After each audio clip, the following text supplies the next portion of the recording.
सभी लोगों को नमस्ते। उषा साल देवभूमि चैनल में आपका स्वागत है। मैं हूं देवभूमि उत्तराखंड से।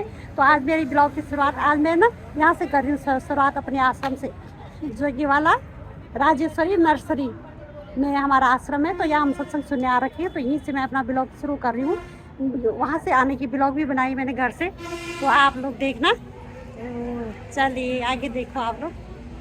तो आज आप सभी को श्रावण महीने की बहुत बहुत शुभकामनाएं, क्योंकि आज ये महीना बहुत ही, आज है 25 तारीख। फिर से हम सत्संग में जा रहे हैं, तो लेट हो रही, जल्दी जल्दी जा रहे हैं। धूप भी हो रही, छाता ओढ़ के जा रहे हैं हम लोग।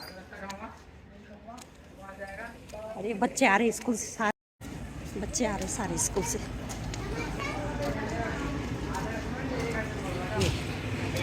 ये ना हमें पैदल जाना है, कम से 2-3 किलोमीटर पैदल जाना है, इसलिए हम जल्दी निकल जाते हैं घर से।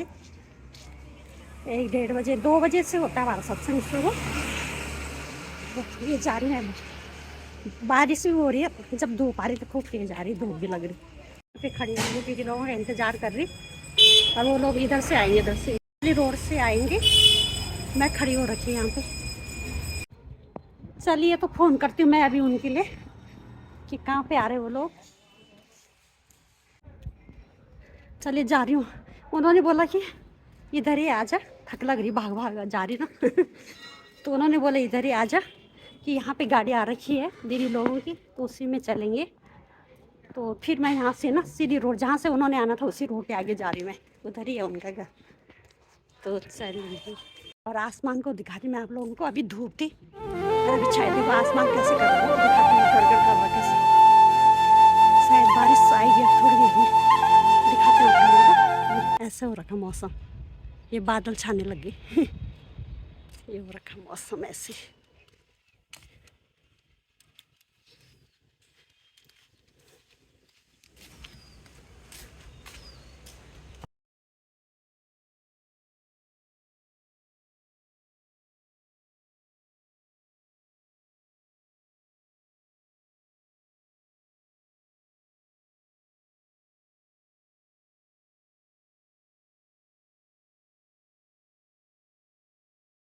ये पतली रोड, अभी रोड नहीं बनी ना, खाली है यहाँ पे ना। यदि कीचड़, थोड़ा हल्का कीचड़ हो रखा है, संकरा रास्ता है। मैं यहाँ से ना आराम आराम से जा रही, कीचड़ न लगे।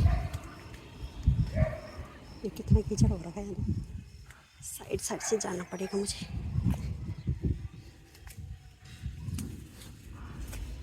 चलिए मैं यहाँ से, अब आगे है रोड।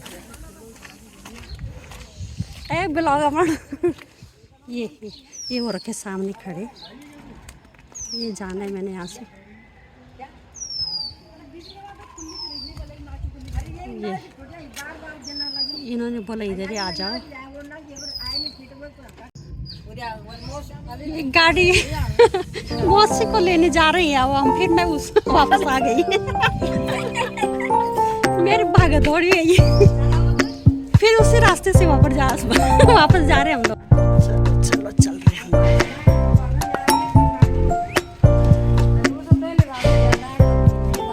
क्या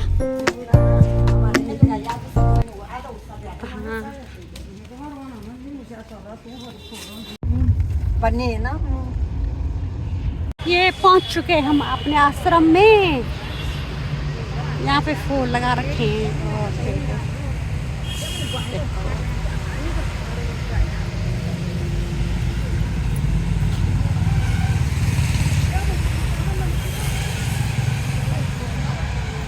पेड़ों की छाया ऊपर से, ठंडा ठंडा लग रहा है यहाँ पे। अब जाते हैं हम जिस हॉल में सत्संग होता है हमारा, वहाँ जा रहे हैं हम आगे। एक गेट इधर से है, उधर से आए हम ना उस तरफ से, वो अंदर को एक गेट, और एक गेट है यहाँ आगे से इधर आने का। तो हम इस वाले गेट से आए ना। तो चले, नीचे टंकी भर रही है, यहाँ पानी आ रहा ना, ये टंकी भर रही है नीचे, मतलब वो है ये हाथ उथ धोने का पानी है इधर।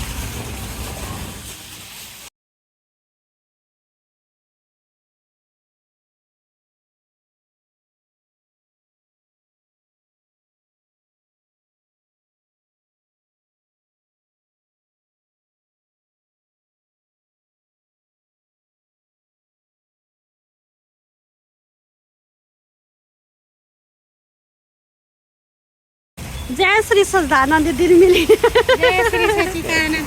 अब थोड़ा यहाँ देखो दे कितना सुंदर लगे यार। पानी ना इधर उधर जा रहे हो, ऊपर से आ रहे हैं। ये हमारे महाराज जी माता जी की फोटो। ये है हमारा आश्रम। अंदर सत्संग हो रहा है हॉल में। अभी शुरू नहीं होने वाला है, शुरू अभी भजन कीर्तन चल रहे हैं। ये हो रहा है यहाँ पे भजन कीर्तन चल रहे हैं अभी।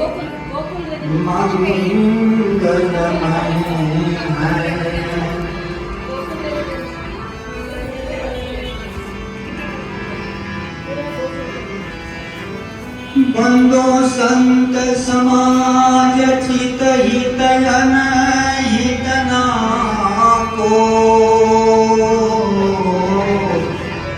सभी हाथ जोड़ रहे हैं गुरु महाराज जी आगे। सबसे पहले आशीर्वाद दे रहे हैं महाराज जी। नाम नाम रघुवर को हेत कृष्ण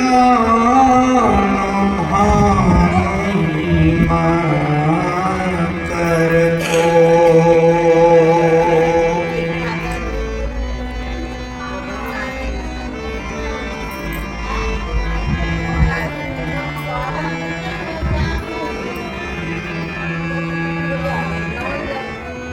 विधि हरि हर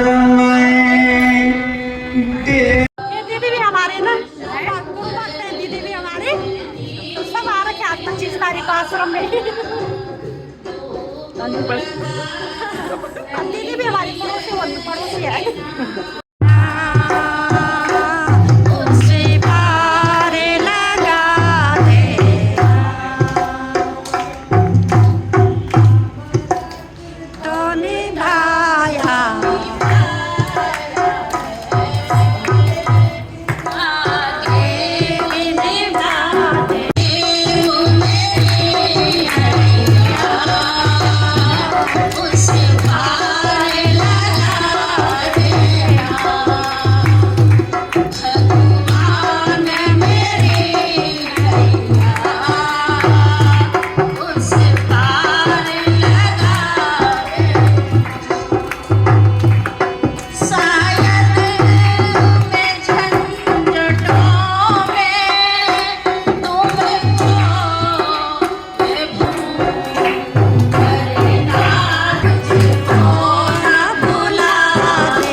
भगवान की जय। अवसर प्राप्त हो रहा है तो ये आप सभी के बड़े भाग्य है। और देखिए अभी सावन का महीना चल रहा है। ऐसे सावन के पवित्र पावन दिनों में आप सभी को प्रभु की चर्चा को श्रवण करने का सौभाग्य प्राप्त हो रहा है। तो सचमुच में आप सभी भाग्यशाली हो, क्योंकि अभी सभी भक्त लोग भोलेनाथ जी की भक्ति के रंग में रंगे हुए हैं। भोलेनाथ जी की भक्ति कर रहे हैं, लेकिन भोलेनाथ जी क्या कहते हैं?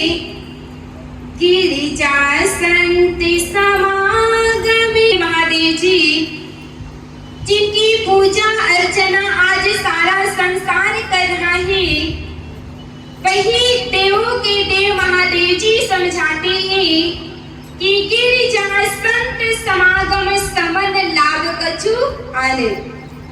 कि हे गिरिजा, जो लाभ संतों के समागम में बैठने से मिलता है जो लाभ सत्संग को सुनने से मिलता है वो लाभ संसार के अंदर और कहीं पर भी मिलता नहीं है।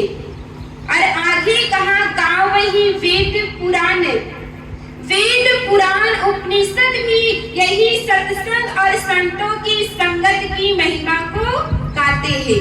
और बिन हरि कृपा न हुई सो, और बिना परमात्मा की कृपा के ये सत्संग संतों का समागम प्राप्त होता नहीं है। तो देखो रामायण के अंदर भोलेनाथ जी ने सरल भाषा में समझाया कि जो लाभ सत्संग में मिलता है, संतों के समागम में बैठने से मिलता है, वो कहीं पर भी मिलता नहीं है। लेकिन आज हमारी हालत कैसी है? आप सभी भोलेनाथ जी को मानते हो? मानते हो? हाँ ना में जवाब देना, क्योंकि सत्संग के 3 प्रकार के भगत आते, पता ही होगा ना। एक श्रोता, दूसरा भक्ति करते हो, सभी लोग करें हाँ। तो देखो आज हम सभी भोलेनाथ जी को मानते भी हैं, पूजा पाठ भी करते हैं, व्रत उपवास भी करते हैं, भक्ति भी करते हैं, लेकिन एक बात को मानते नहीं है। कौन सी? उनकी बात को। भोलेनाथ जी ने क्या कहा कि संतों का समागम करो, भजन करो। इस संसार के अंदर हरि का भजन ही सत्य है, और ये संसार एक स्वप्न के समान है। तो हम भक्ति तो खूब करते हैं, लेकिन उनके बताए हुए मार्ग पर हम नहीं चल पाते। हम उनके बताए हुए जिनकी संगत करने के लिए कहा, हम उनकी संगत में बैठने की कोशिश करते नहीं है। तो देखिए भोलेनाथ जी को प्रसन्न करना है तो व्रत उपवास करने की जरूरत नहीं है। जो उन्होंने कहा, जिनकी संगत में बैठने के लिए कहा, भजन करने के लिए कहा, वो हम करेंगे तो निश्चय ही भोलेनाथ जी प्रसन्न होंगे ही होंगे।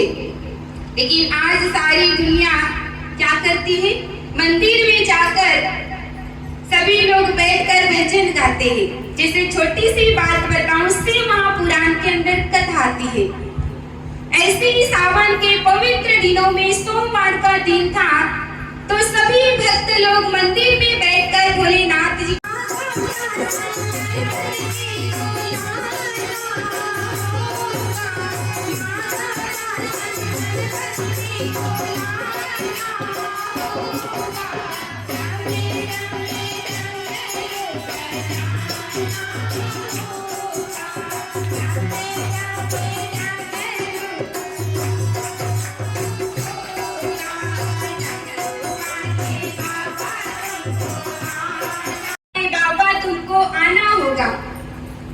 डम डम डमरू बजाना होगा, भक्तों का कष्ट मिटाना होगा, नैया को पार लगाना होगा।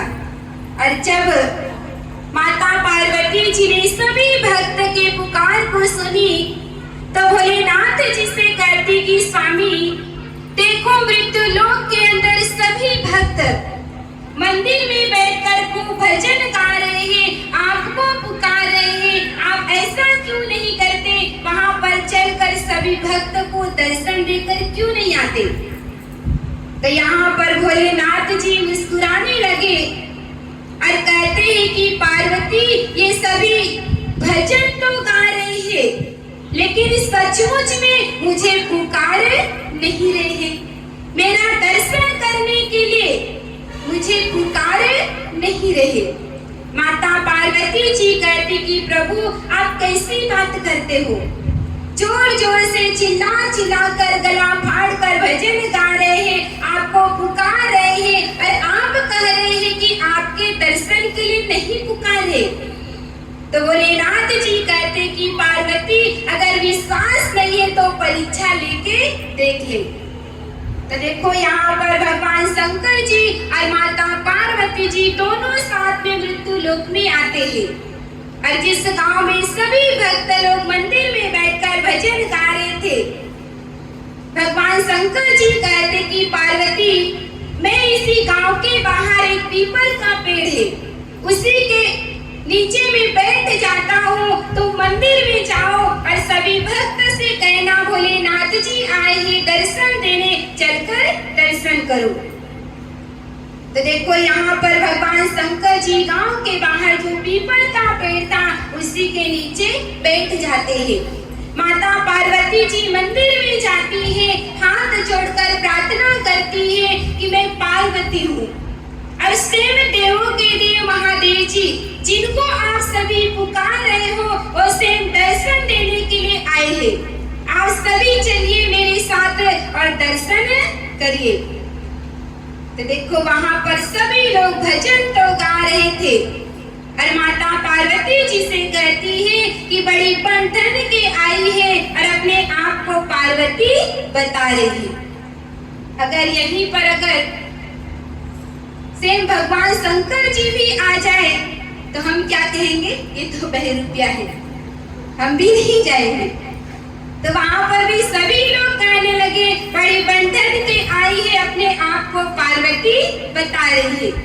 देखो माता पार्वती जी सबको समझाती है, सचमुच में भगवान आए हैं, चल के दर्शन करो। लेकिन कोई वहां पर माँ की बात को मानता नहीं है। सभी लोग भजन गाने में मस्त है। एक बुजुर्ग बाबा जी थे, वो बाबा जी कहती है कि बेटी कब से कह रही है चल मैं तुम्हारे साथ चलता हूँ, सचमुच में भगवान आए होंगे तो मैं दर्शन करूँगा, मेरा जीवन धन्य हो जाएगा। वही बुजुर्ग बाबा जी माता पार्वती जी के साथ जाते हैं और जैसे ही वहाँ पर पहुँचे स्वयं भोलेनाथ जी प्रकट होते हैं और उस बाबा जी को दर्शन देते हैं। तो बाबा जी के आंखों से आंसू बहने लगा और वो बुजुर्ग बाबा जी कहते हैं कि प्रभु आप यहीं पर बैठे रहिए, मैं अभी मंदिर में जाता हूँ और सभी को बुला के लेके आता हूँ। भगवान कहते हैं स्वयं पार्वती गई थी, स्वयं पार्वती की बात को किसी ने नहीं माना तो तुम्हारी बात कौन सुनेगा। बुजुर्ग बाबा जी कहते हैं कि मैं इसी गांव का सदस्य हूँ तो मेरे ऊपर सभी विश्वास हैं। सभी भक्त लोग भजन गा रहे थे, सभी से कहते हैं कि सचमुच में माता पार्वती जी और भगवान शंकर जी आए हैं, मैंने खुद दर्शन किया है, तुम सभी चलो और चलकर दर्शन करो। तो देखो वहाँ पर सभी लोग भजन तो गा रहे थे, लेकिन वही भजन गाने वाले भक्त क्या कहते हैं, अरे इस धरती पर कोई भगवान आते नहीं, इस धरती पर भगवान नहीं है। देखो भजन तो गा रहे हैं, डमरू वाले बाबा आपको आना होगा, भक्तों का कष्ट मिटाना होगा, लेकिन विश्वास है नहीं है। इस धरती पर कोई भगवान आते नहीं है। और देखो संसार के अंदर ऐसे नास्तिक लोग भी हैं जिसे भगवान में आस्था नहीं है, जो यही समझते हैं कि संसार में तो भगवान नहीं है। जैसे एक बार एक सज्जन व्यक्ति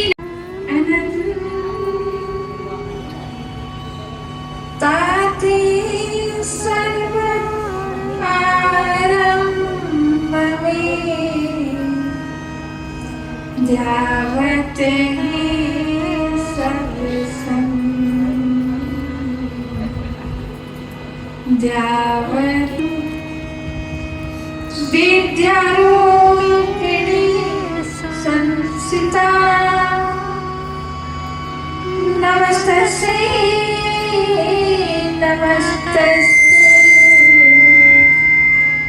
नमस्तस्यै नमो नमः नमस्तस्यै नमो कृपा है। और सावन के जो है इन दिनों में और आए हुए सब भक्तों को मैं सावन की बहुत बहुत शुभकामनाएं देती हूँ।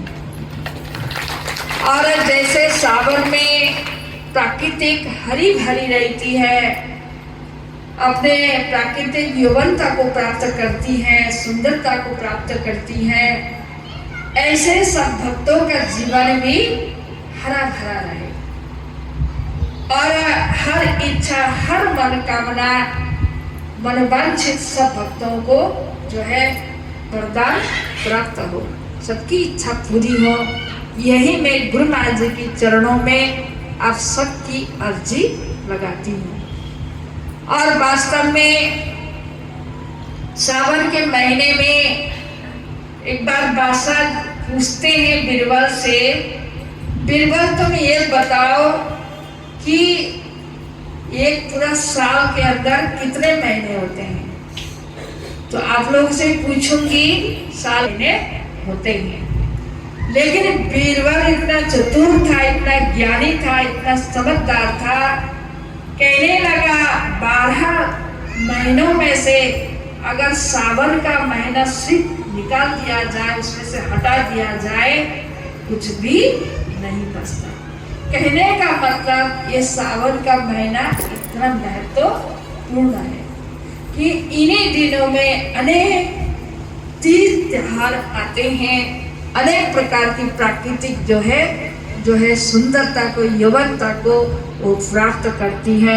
हर कोई देख करके खुश होते हैं। और इन्हीं दिनों में कहते हैं बादल गरजे बिजली चमके, छम छम वर्षा आती है, मीठी वाणी कोयल बोले, वो भी गीत यह सुनाती है। क्या सुनाती है? सच्चा तू करतार है, सबका पालनहार है, सबका तेरा आसरा, तू तो सुखों का भंडार है। यानी कोयल भी देखो गीत गाती है प्रभु की, पिता परमात्मा की। तो हम सब मनुष्य होकर के उनके गीतों को नहीं गाए, उनकी महिमा को नहीं सुने, उनके संतों के हमने दर्शन नहीं किए, तो जीवन में हमने कुछ नहीं किया, ऐसे संतों ने कहा। तो मैं पहले सावन के जो है भगवान शंकर की एक जो है भजन रखूंगी, उसके बाद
हर हर महादेव।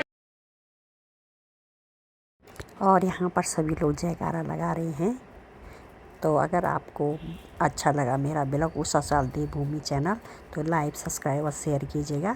मैं आपकी शरण में मेरी लाज रखिए, मेरी लाज रखिए, मेरी रक्षा कीजिए। अच्छा देख रहे होंगे आप लोग ना, सभी लोग सत्संग में आ रखे हैं। सबके लिए श्रवण का महीना अनेक अनंत खुशियाँ लेके आए। तो चलिए आप लोग देखिए। सावन के महीने की बहुत बहुत बधाई हो, बहुत बहुत हम यहाँ सत्संग में आ रखे, आप लोगों को बधाई हो। तभी तो पूरा सावन के महीने में आप लोग भी आई हूँ सत्संग में। सबको बहुत बहुत लखनऊ छोड़ के देहरादून आ गई। दीदी तो देहरादून शिफ्ट हो गए, लोग इतना पसंद है कि मैं उत्तराखंड में शिफ्ट हो गए। सब आ रहे हैं सत्संग सुनने, सावन सभी खुश हो रखे हैं। हाँ पत्रिका उस साल देव भाई भूमि को चुप है, क्या बोल चुप है।